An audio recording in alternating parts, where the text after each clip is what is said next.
Hello, I am Yogini Sunita, and this is Meditation, Yoga, and Stuff podcast. I believe my dharma or my life's purpose is to share my understanding of meditation, yoga, and Ayurveda, holistic healing science of India. I make these amazing wisdoms accessible and adaptable for present times. So let's start.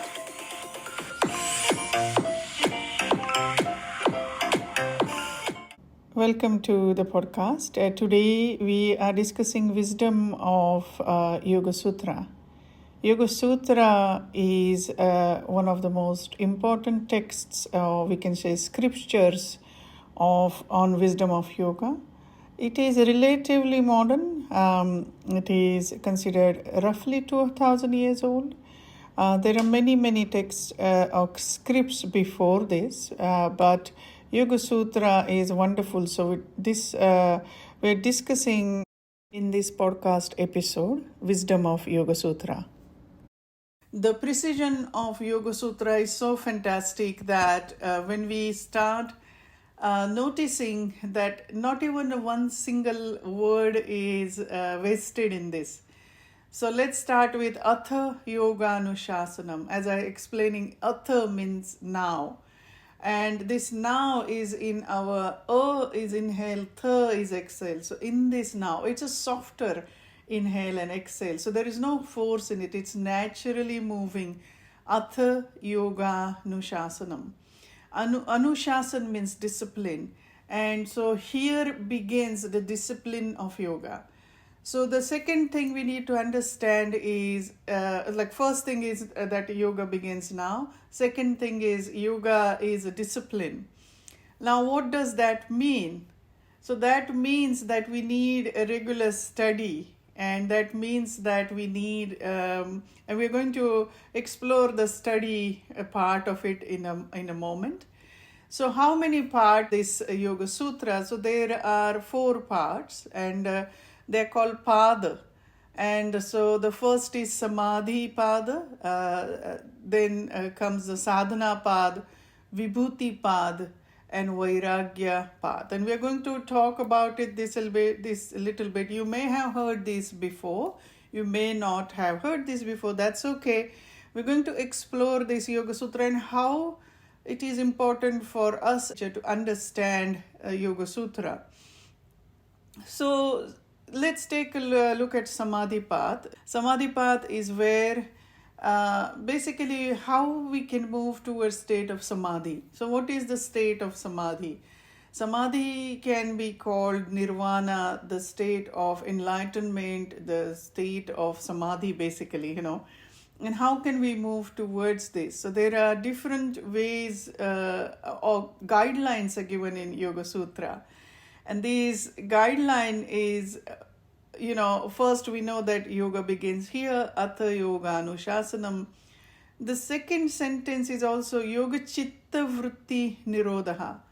Now, what is this means? This means is what yoga means is chitta means mind, vritti is fluctuation or movement of the mind, and nirodha means stopping. Okay, so yoga means stopping the movement of the mind, so or reducing these movements. So let's look at our mind. Our mind is fascinating. Our mind is the most valuable tool we have. But since we do not train our mind to calm down, it doesn't know how to calm down. It is like unruly child. So it is jumping from one branch of thought to other branch. It's a minute it's here and then other minute it's out other side of the world. So it's the most fast moving thing on this earth, right? And so our mind is constantly thinking, and the fluctuation, the thoughts, the emotions, thoughts have emotions and colorings to it. And all this is constantly happening in our mind. Sometimes we don't even know, but the background sounds, we can call it in our head. These we can call the vrittis, And these vrittis are so fluctuating, and then that affect our system as well. So it's not just the physical form, but our mind is most important thing. And what we can do is we can access our mind through physical form. And I'll talk about this when we are going to address that. So let's look at the mind. So mind is very much constantly moving, we can say object. It's not really object, but here we can call it.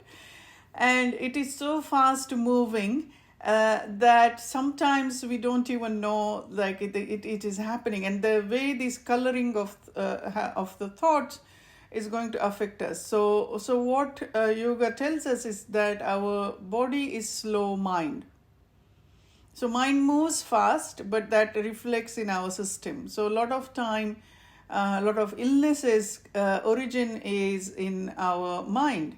Let's take a look at stress. We all effect of the stress is different. We all will react differently to the stress.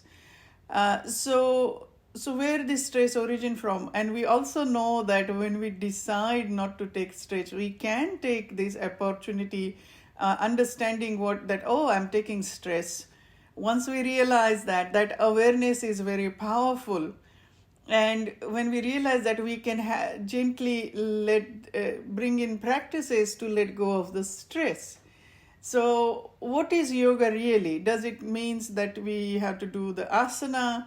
Does it mean that we have to do meditation? And what is a Yoga Sutra all about? In Yoga Sutra, there is only one sentence which mentions asana, which is Thiram Sukham Asana.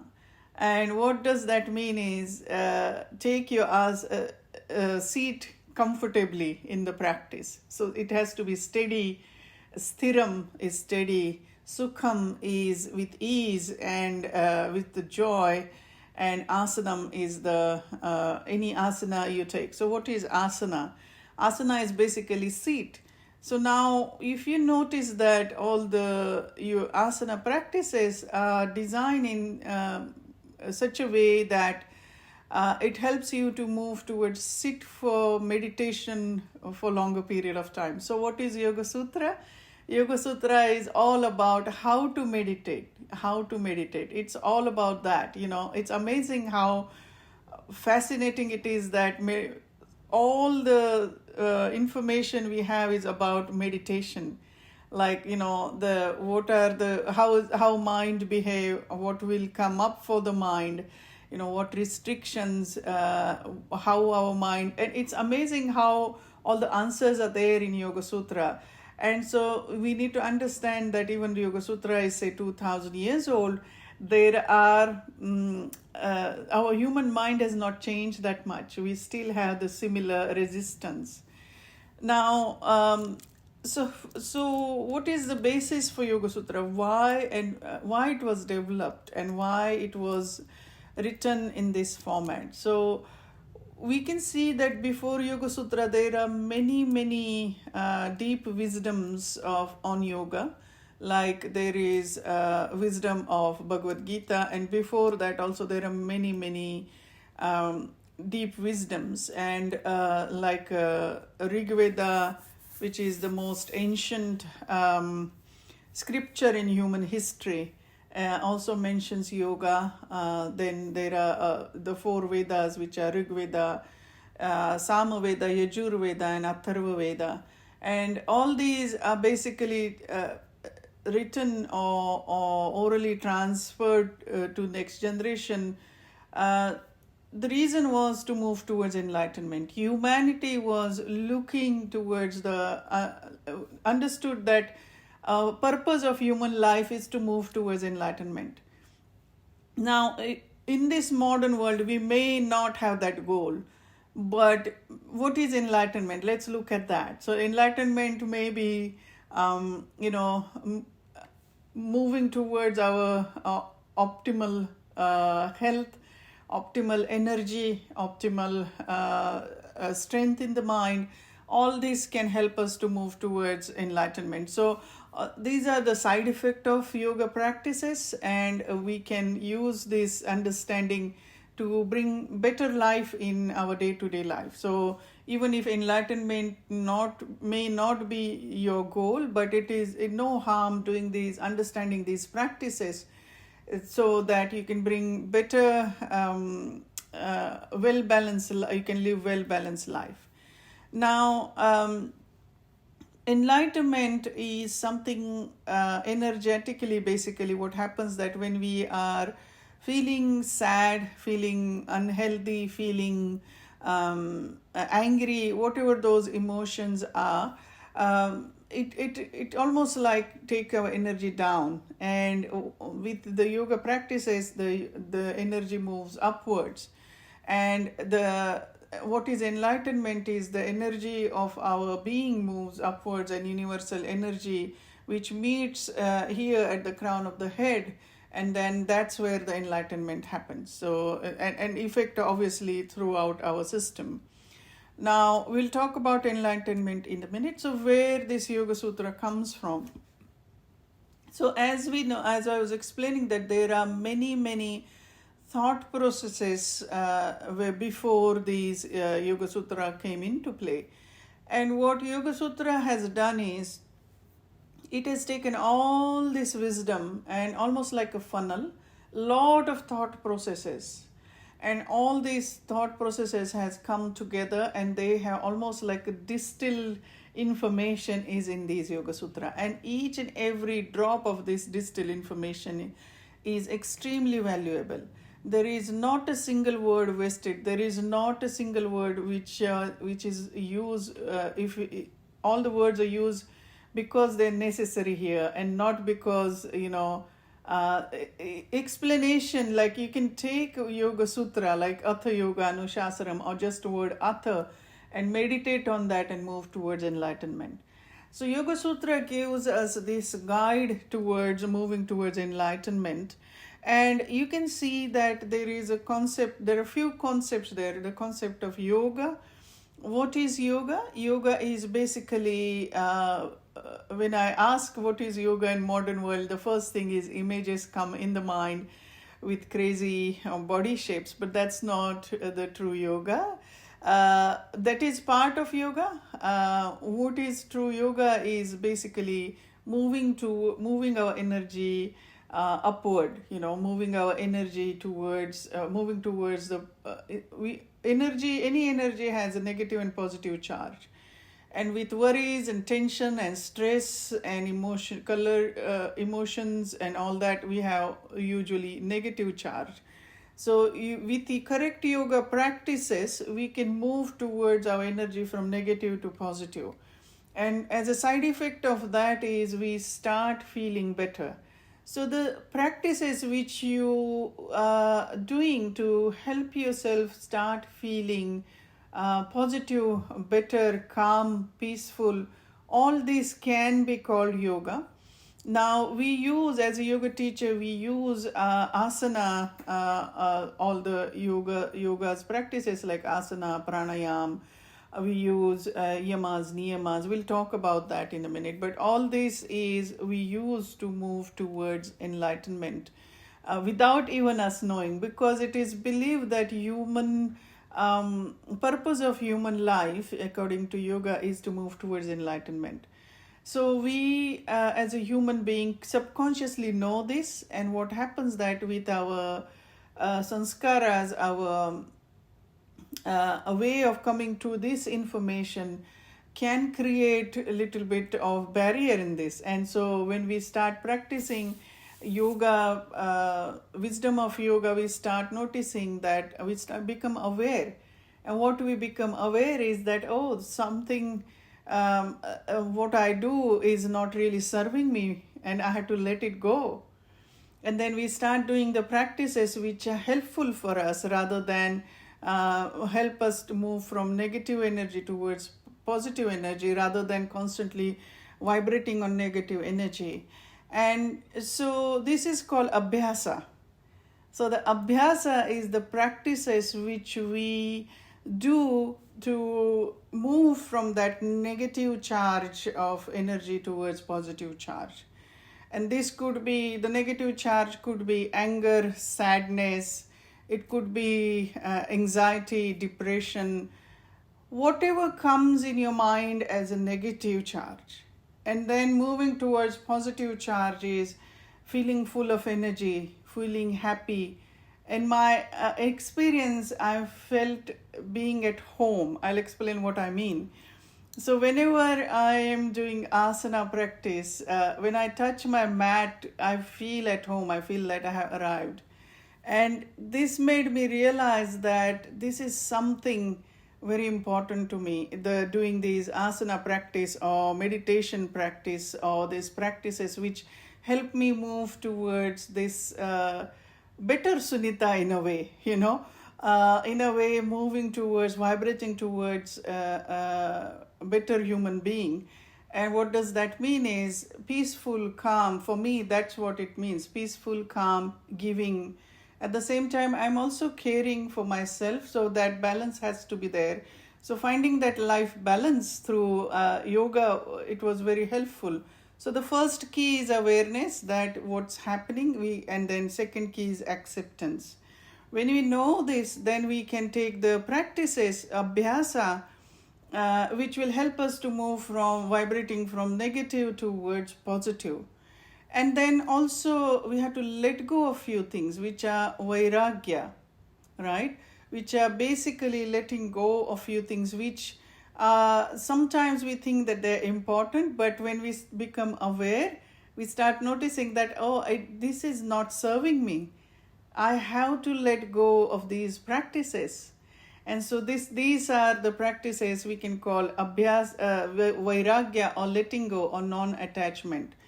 Now, we are also going to notice that this non-attachment, what does that mean as a householder or people with family, and we are living in the cities and things like that.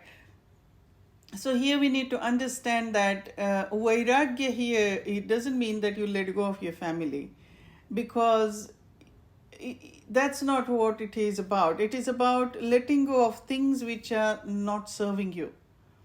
Letting go of the things which are almost hindrance in your own path.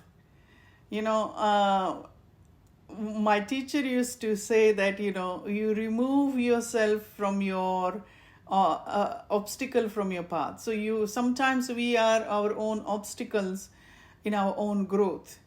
And so when we understand that, we can let go of those things which are not serving us. It could be maybe habits of food. It could be maybe habits of which are not serving you at this moment. And when we have these habits, the reason for those things are they were necessary at one point in our life to sustain and survive. But then comes a time when these habits become burden, and then we don't need to carry them anymore. So this change is necessary. And so our system tell us in different ways. And this is the point where we start moving towards letting go of whatever is not serving us.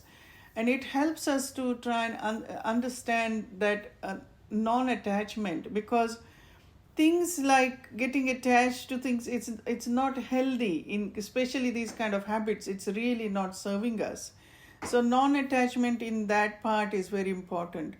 Another way of looking at it also, that if you are a parent, for example, we can give all the opportunities for our child, but making sure that we are not pushing them into our thought, like molding into like, this is how the life should be and this is how you should behave. This is attachment. So giving the opportunity to the kids, give them wings to fly, but we are not flying for them. So this is what that balance is, what is important. So do you see what vairagya is? So we are not taking that burden on ourselves. We are giving our kids opportunity. I'm just thinking from a point of view as a parent that this came in my mind. So this is what vairagya here is. This doesn't mean that you don't care for your kids. You give them opportunity, give them strength in the wings, but the flying has to be done by them. And they may fumble, they may feel that, oh my God, but they have to find their own path. For example, I love wisdom of yoga and Ayurveda. I would love my daughter to come on this path, but if it is not for her, that's okay. I have to take a step back because she's going to discover this world in her own way, and I will be here for her, support her, but the outcome, the how to live her life is going to be her. I have given her the foundation, and I have to trust in that and let it happen. So this is what, especially that parent thing came up because that's where I personally struggled to find that vairagya, that non-attachment. That I had to kind of like move away from, move back a little bit and notice that what I'm doing, is it serving her? What is the way we are looking at? So I hope that these concept of abhyasa and vairagya are clear. So abhyasa means study, and any way in form you have regular practices. Any way and form you are moving towards from negative energy towards positive energy. I have the practices which will help you to do that. That is abhyasa. We can also call it self-study. And then vairagya is the non-attachment. How can we give you experience of understanding to embody yoga? Embodying yoga is the key. So what we're going to do, that we're going to see that you can write down, if that works for you anyway, that what is abhyasa for you and what is vairagya for you. Abhyasa is self-study, the practices which you do to move from negative energy towards positive energy. So vibrating on positive energy. And vairagya, where you observe non-attachment.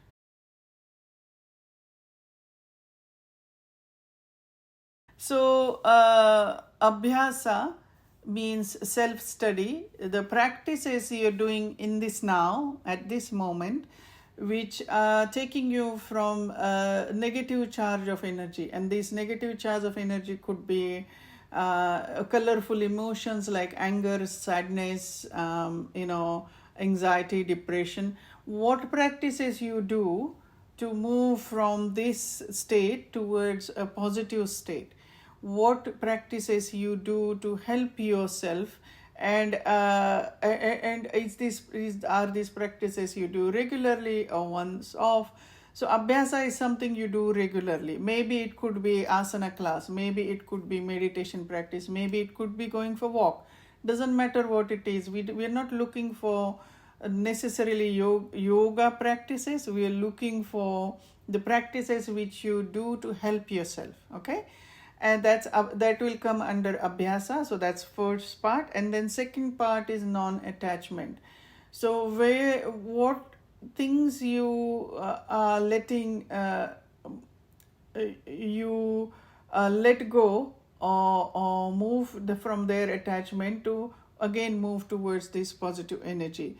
So do you understand the concept of non-attachment? The question is here, what is it in your personal experience where your attachments are, and how you're working towards moving towards non-attachment, the vairagya, the practice of letting go. If you remember the word letting go, what do you think letting go has helped you and moving towards positive charge?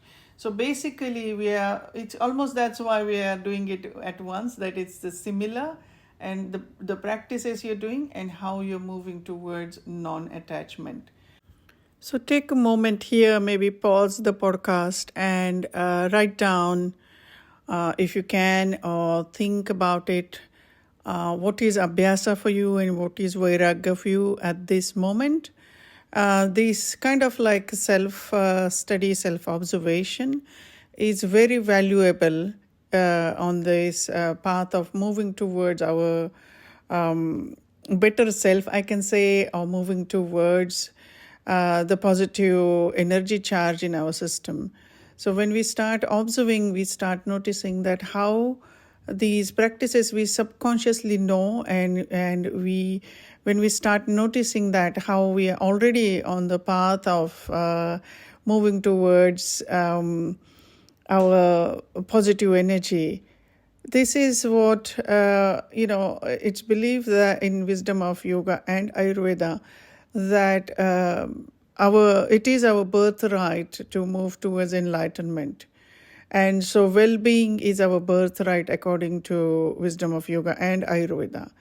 And this well-being is basically starts with awareness, self-awareness.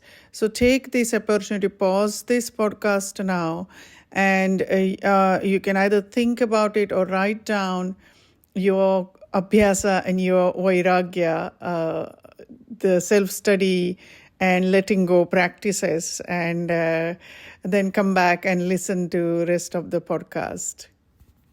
All right, so welcome back. I hope that you have explored Abhyasa and Vairagya. Now we're going to move towards some other concepts like Ishvara Pranidhan and things like that. So let's explore those. So the Ishvara concept is very powerful. We can use that into our life. Have something to believe in. It doesn't have to be deity. It doesn't have to be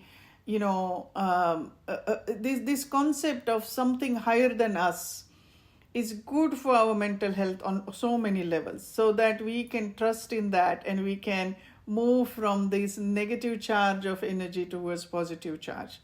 And then also the concept of Purusha, the consciousness, and the Prakriti, the movement of the conscious principle, is also as a part of in our wisdom of our yoga. Then there are different types of samadhis, and the reason for that is we are all unique fingerprint of divine, so the experience of samadhi is going to be very unique. So we may have a different experience of samadhi as well. And that's why Yoga Sutra explains different types of samadhis. Now, when we are on this path, we notice that the practices may work for us, may not work for others, or the practices they're using are a little bit different than others, and we can learn from that. But the embodiment, the experience is going to be unique in your own. Similarly, the samadhi experience is going to be also very unique. So there is not just one experience of samadhi, but there could be different ways of these experience of samadhi. Now we're moving to chapter 2, Sadhana Path, and in this chapter there is mention of Kriya Yoga, the practices which we can do to move towards, again, enlightenment. That's the concept. So Kriya Yoga is the practices which are a little bit happening, which are a little bit active. Kriyas can be very powerful. These are a little bit different than our regular asana practice. These are purely on the basis of energy. Well, asana practices should be as well in relation to energy, but Kriya is more potent with, there is a reason for these practices. These are specially created to get rid of the blockages of the energy in particular sense. So they just more precise in that way. Kleshas are basically, klesha means painful things, so the kleshas are what creates the pain in our life is ignorance, egoism, dislikes, and fear of death. So when we have these kleshas like ignorance, for example, now let's take, when we are on the path of yoga, we realize that, oh my God, this is something, a different way of living, right?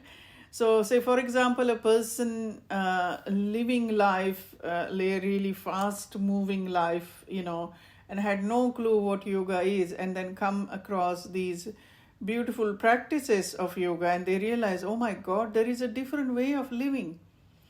So according to yoga, they were in a state of ignorance, but once, what yoga does is it opens the eyes, bring awareness into their life. Through wisdom of yoga, it's helped them to connect with their body, mind, their breathing, these things are tangible. The physical body, we can help ourselves to connect with. to the physical body through asana, through movements, through breath awareness, to understand breathing. What happens that we as a human being are constantly looking outwards, constantly through our senses, we are constantly looking outwards. And yoga gives us opportunity to turn and look inwards. And how can we do that for our client and for ourselves is the physical. When I say that sit and meditate, say for example 1 hour, will be difficult for our client who has never experienced this. But what if we give them opportunity to connect with themselves through their physical self? So awareness, movement, breath, when it combines together, can be a moving meditation practice. So we can give our client that opportunity to move from state of ignorance to state of awareness. We can do that. Then the egoism. So ego, according to yoga, the false ego is not serving anyone. So the ego, the inflated ego, this is what we are working towards, we're helping us as well as helping our clients to understand how this inflated ego can create these stories which are not true, which is yoga called Maya. And these stories, basically, we tell ourselves that this is who we are, and that's not, when that is not the truth, there is a lot of friction there in our mind. And yoga, with the understanding, Yoga Sutra gives us guidance to use practices to move away from that friction and move away from that false ego. And then self-study, as we, likes and dislikes. So likes and dislikes here under Klesha, it's very interesting. So what is like?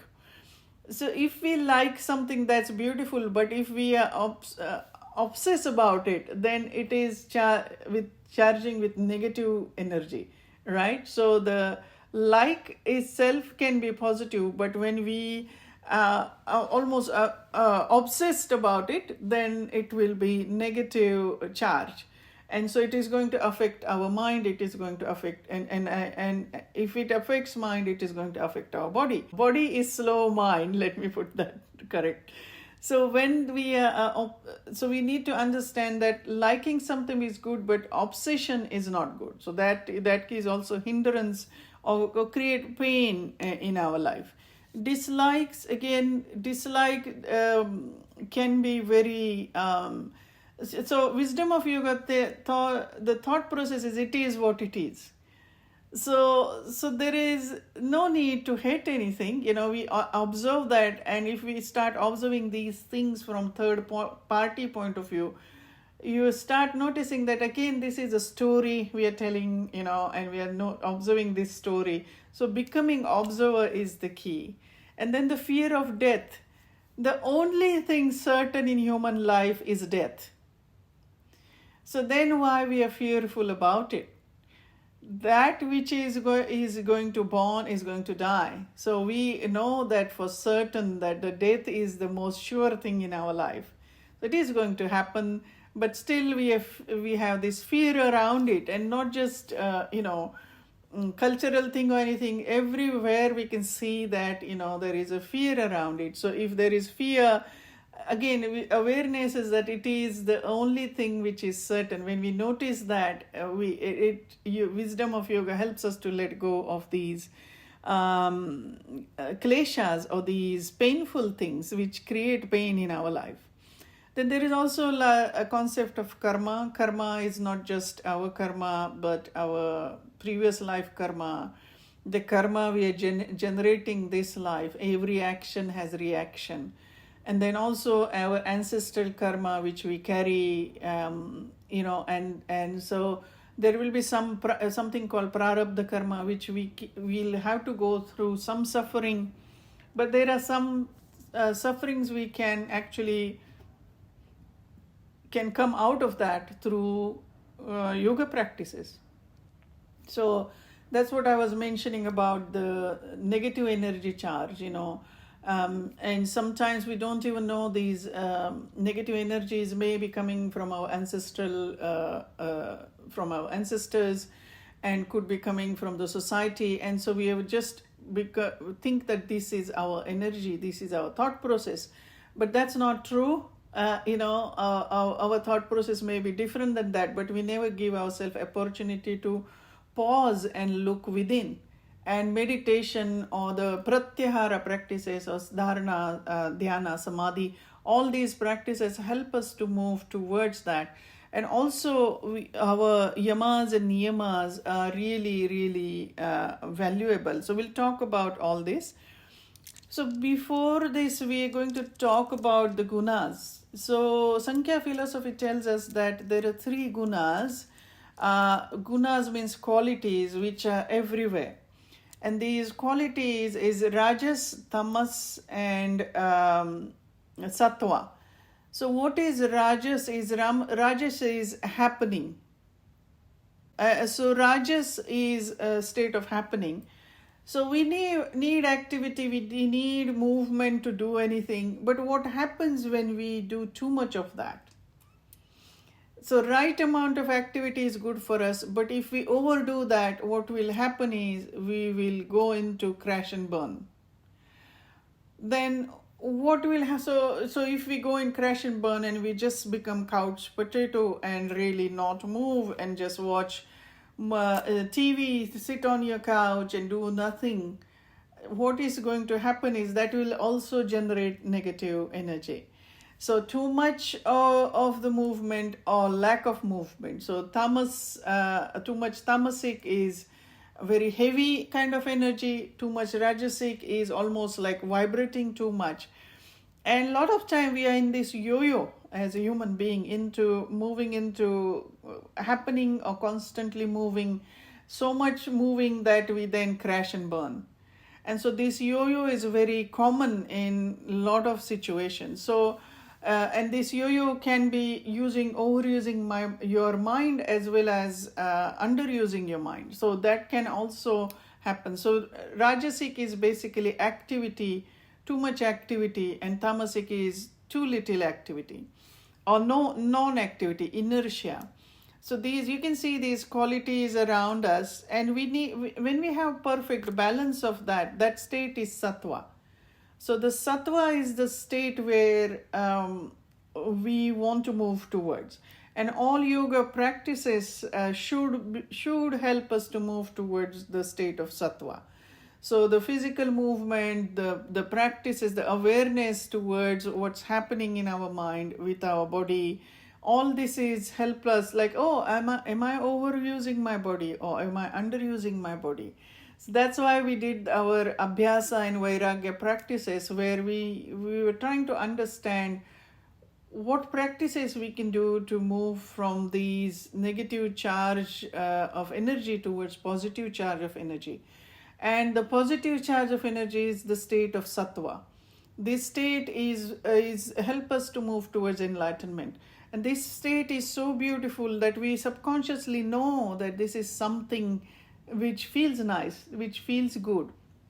So we can move towards that. So that's the sattva, rajas, and tamas, these 3 states, and whole universe has these 3 states. Now, in our case, these states can be used very positively. Enough movement in our life, the balance movement, balance relaxation. We do need both. But when we overdo it, then that balance collapses and then we go into too much rajas or too much tamas. When we balance it, we move towards more sattvic state. So we are yoga is moving towards looking more balanced state into our life. Then we're moving towards our yamas and niyamas now. Yoga Sutra has given us guidelines. Literally, these are the guidelines. If we follow, these will help us to move towards enlightenment. And these are 8 limbs of the same tree, basically. We can call 8 limbs, and that's what Ashtanga, 8 limbs of yoga. Now, you may enter through, or we can call it 8 doors if you want, and you may enter through any door. It doesn't matter the sequence, but for the sake of our making life less confusing, we're going to look at this sequence. So let's look at this sequence where the first concept is yamas. Now, yamas is non-violence. And what is this non-violence about? Literally, this guideline, only just this guideline can help us towards enlightenment. So non-violence, where is this non-violence about? What is this about? It's not towards others, not just towards others. I mean, we are going to be non-violent towards others in our words, in our behavior, in our action, but we are also going to start with us. So notice your thoughts, notice the dialogue in your head which you have. Is the wording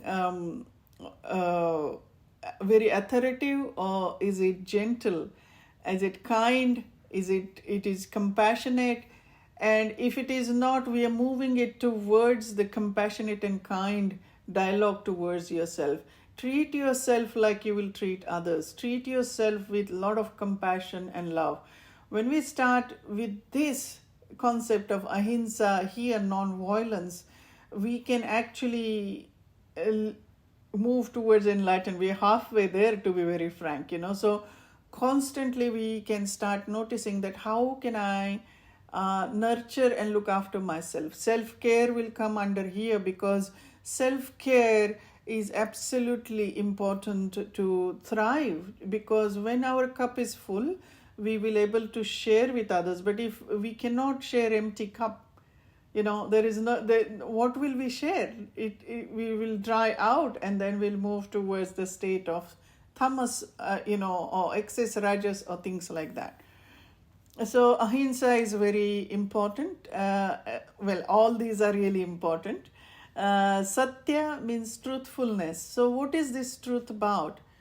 So this is also, again, we are going to start everything with ourselves, the truthfulness towards yourself. Okay, is this really helping me in a sense, like, do I really need this? And do I really, is it serving me?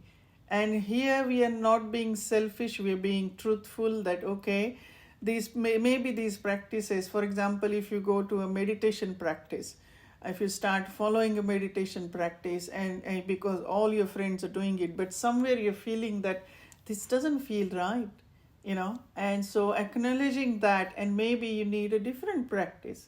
So this is the truthfulness, understanding the practices, do they really work, or is it the fashion we are accepting? Other thing is truthfulness into your verbally communicating. This doesn't mean that you go and harm others with your too much truth, but also remember ahimsa. So we are always from the place of ahimsa, but also the truth is sometimes we have to have courage to talk about our truth. So come back to that truthfulness again and again. Then asteya means non-stealing. Again, here we are looking at steal someone's ideas. Inspiration is fantastic, but not stealing their words or ideas. You can take inspiration for amazing people around you. That is helpful, but this is where it's talking about non-stealing, about the ideas, about, the concept of not grabbing onto someone else's property in that way, even though it is intellectual property. Brahmacharya sometimes, meaning of word brahmacharya means embodiment of divine. So basically, literally bringing how Brahma means the divine, Acharya means behavior. How Brahma will behave. If Brahma enter in your system, how you will behave. So imagine the divine is within you, which that's what yoga tells us. So now we acknowledge that the divine is within us. Then how will you be your behavior? The divine will behave with that. So we are consciously aware of what we're doing, and we start noticing that there are a lot of things we don't really need. This is where when we start noticing non-attachment, we start noticing how to move towards vibrating towards positive energy. So this will all come under brahmacharya. And brahmacharya is also moderation, everything in moderation. uh, that's what we are looking at. So brahmacharya is very, very interesting. Sometimes it is explained in relation to just the sexual behavior, but brahmacharya is more than that. Everything in moderation, basically, if you remember, that is brahmacharya.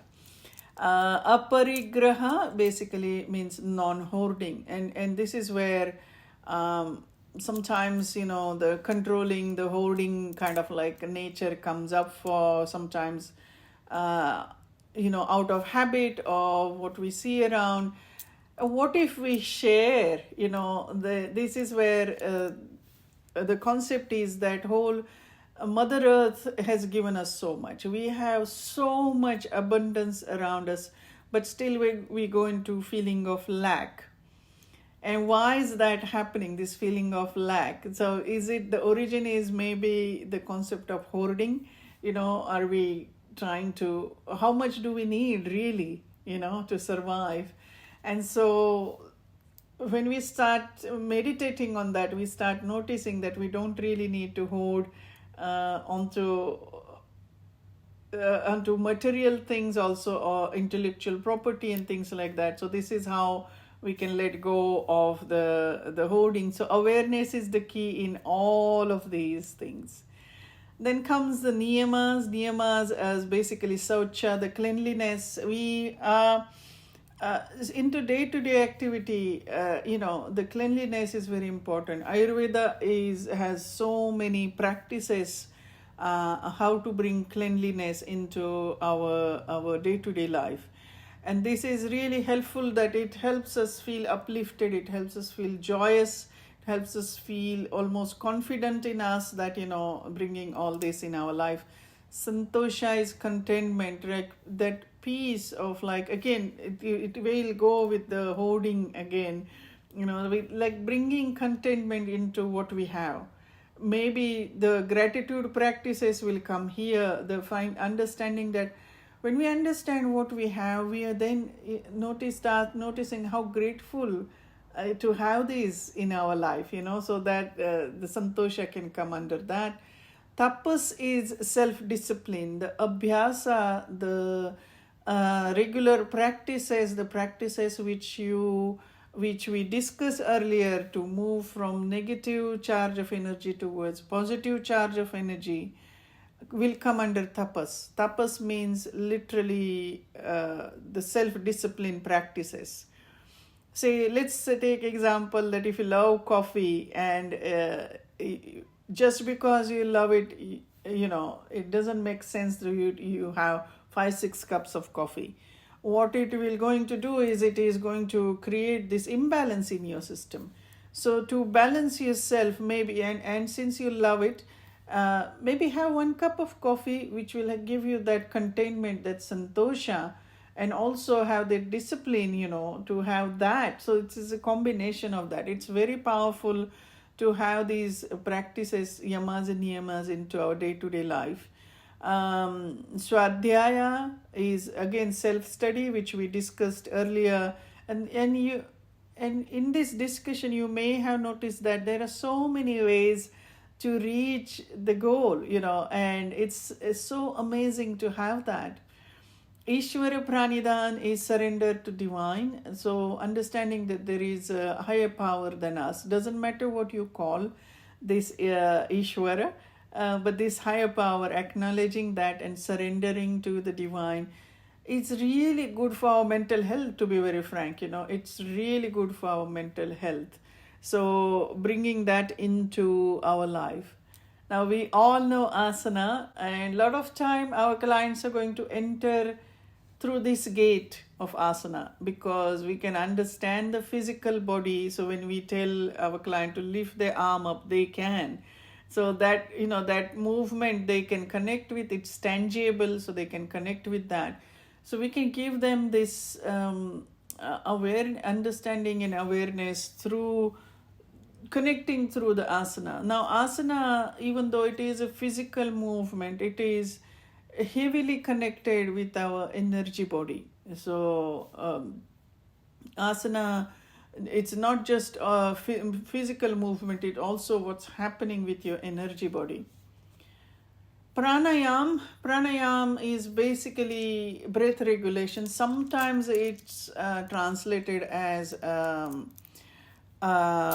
controlling your breath, but it's not really. When we bring in the word control, then how there will be ahimsa? There won't be ahimsa. So it is, the word itself is basically regulating the breath. And how can we regulate the breath? Just few moments of breath awareness can do wonders for ourselves and our clients. If you have more than that practice, some pranayam practices can be done by everyone, but there are other practices, they have some side effects. So you need a person who understands the pranayam practices. That's why in regular classes, I suggest to teach just the breath awareness, maybe Nadi Shodhana, but more than that, I think we should be a little bit careful. But let's take a look at breath awareness and what it does for us. So let's, for a few seconds, just tune into our breath. You don't have to change anything, just notice your breath. Just connect with your breath, notice the rhythm of your breath at this moment without changing anything. Let's do that. If you are driving while listening to the podcast or doing something, come back to me. Notice the breath. Please also make sure that you're driving safely. So observing your breath, that's what we're going to do. And just few moments, few breaths here. No need to change anything. Observe your breath.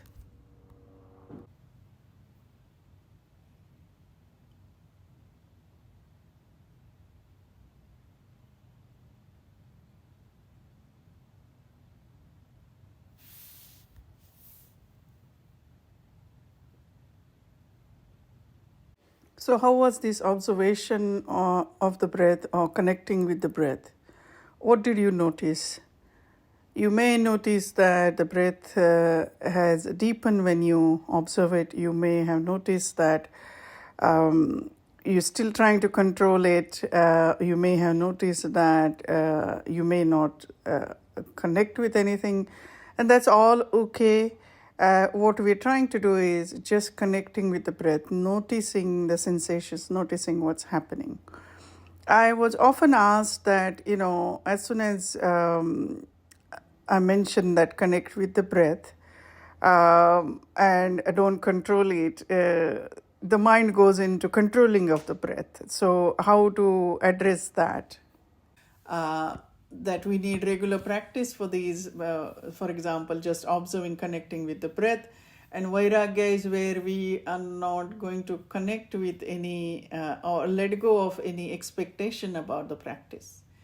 Every day we are going to just connect and acknowledge it is what it is. And it is very difficult for rational mind to let it be, because it will it's rational mind's job is to take this information and make sense of it and analyze and critique about. So that's our mind does. And so rational mind is going to do that, and here we are training that our mind also to step back a little bit and let me experience the breath. So that's how it is, right? With the pranayam practices, just breath awareness, what it does is physically for us is when we start noticing our breath, it starts deepening. It naturally happens. It starts slowing down. And so even just that, what it does, after our inhalation and exhalation, gases exchange happen in our system. So we are oxygenating our system more. So if we are into stressful situation, our thoughts are up here and constantly, that makes our breath shallow. So just few moments of noticing or connecting with the breath is going to deepen the inhale and our exhale, and that is going to be very, very beneficial for ourselves, our client. So we can help our client to connect with the breath, just with the breath, by connecting with the breath. Just few moments, observe your breath without any judgment, when we put it out there, we are training our clients to connect with that. And we can do this practice for ourselves as well.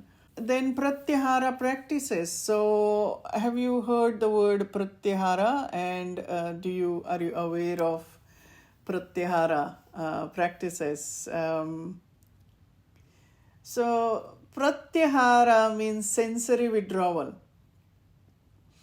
So as I was explaining, that we are constantly looking outwards, right? We are constantly looking outwards, in a sense like we are sensing, experiencing this world through our senses, okay?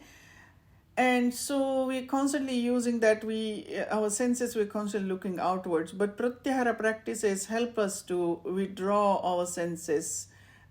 You can do one at a time. You can do all at once over the period of time. So what will come under pratyahara practices? The practices like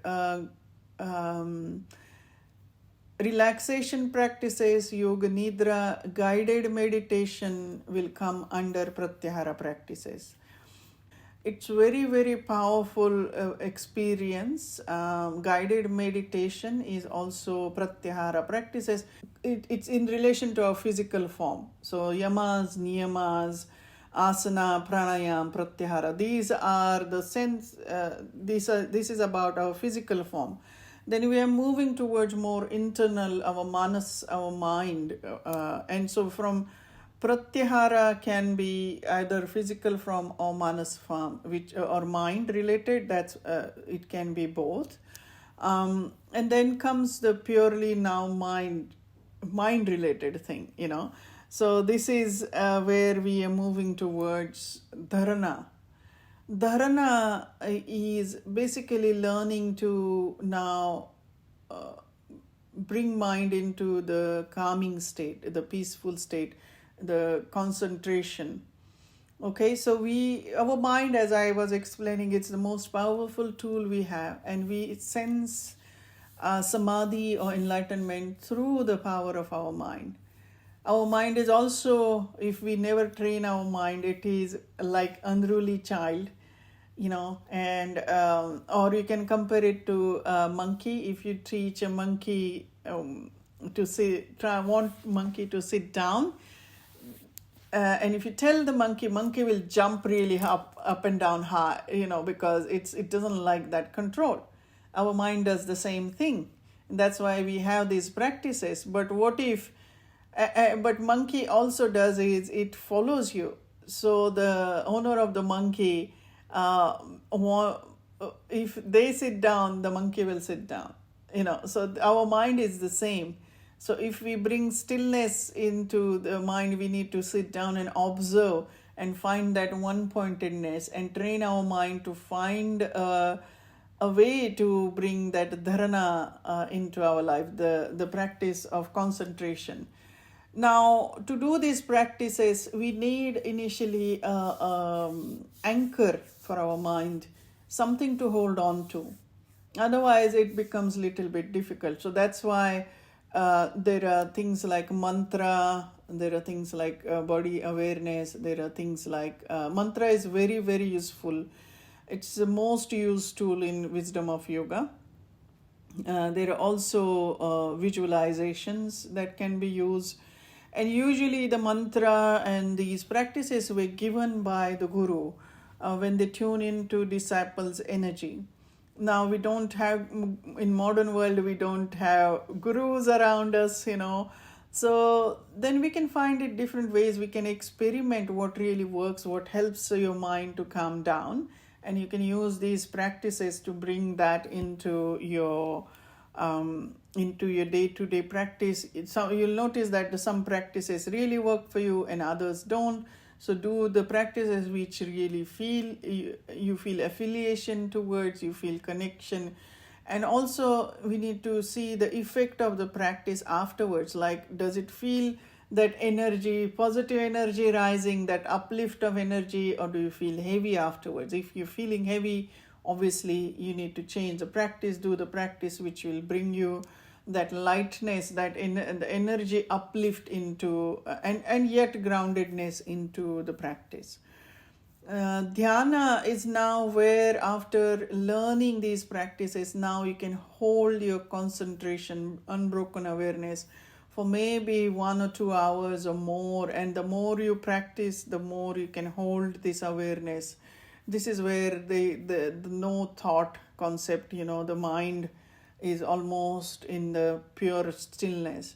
And the more you will stay in the state of dhyana, the more it will take you to a state of samadhi. And samadhi is where we become one with the divine. There is no duality here. The energy, our energy and universal energy is one.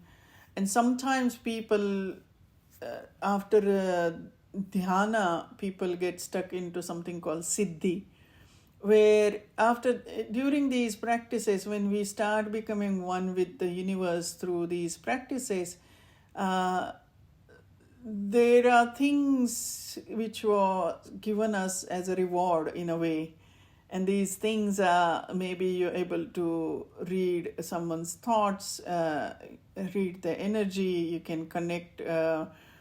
These could be these are few examples. There are many other things, and these, sometimes people get stuck here, and a lot of time you will see that the downfall from here is really bad. Like, then it will take another thousands of cycles of life and death to come out of this.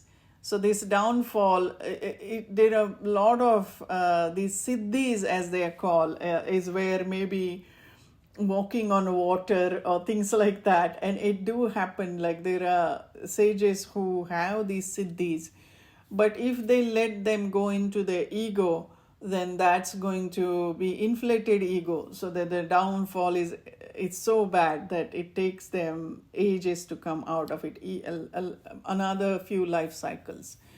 But if they don't fall prey for that, then moving towards samadhi, the state of enlightenment. And also, samadhi is something which is a beautiful state. It's not just you, but people around you also sense that.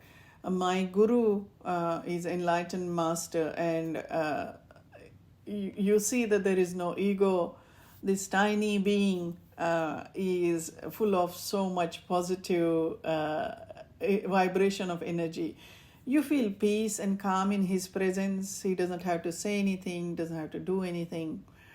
He still lives in a small hut, and so people donate him a lot of money, and all money is used to give education to the people who live in kids who grow up in the tribes. So they are given opportunity to free education, and also 24/7 kitchen. In India, where the food is scarce, these kind of things really are really helpful for the society. Anyone can come in and eat there, and that's what he creates, like that kind of like positive energy. And these liberation, it could be maybe stories. We don't know if that is what going to happen to us. We don't really know. But what we know in this now is that if we are vibrating either too much rajas or too much tamas, we need to bring sattva into our life, bring that balance in our life. And what is going to do is, it is going to help us to bring maybe better quality life, maybe peaceful mind, maybe healthy body. So when we start noticing just from the gunas point of view, it can give us so much. I hope you enjoyed the discussion about Yoga Sutra. In this Yoga Sutra discussion, I was talking mainly about how to bring wisdom of yoga into your life, and how to enhance your life with this understanding of wisdom of yoga. These 8 limbs of yoga are really powerful tools to help us move towards vibrate towards a positive energy. So I hope that this helps to bring wisdom of yoga into your day-to-day life. Thank you very much for being here. Thank you for tuning in. I really appreciate that you're taking this time out of your day. Don't forget to subscribe. Take care. Bye for now.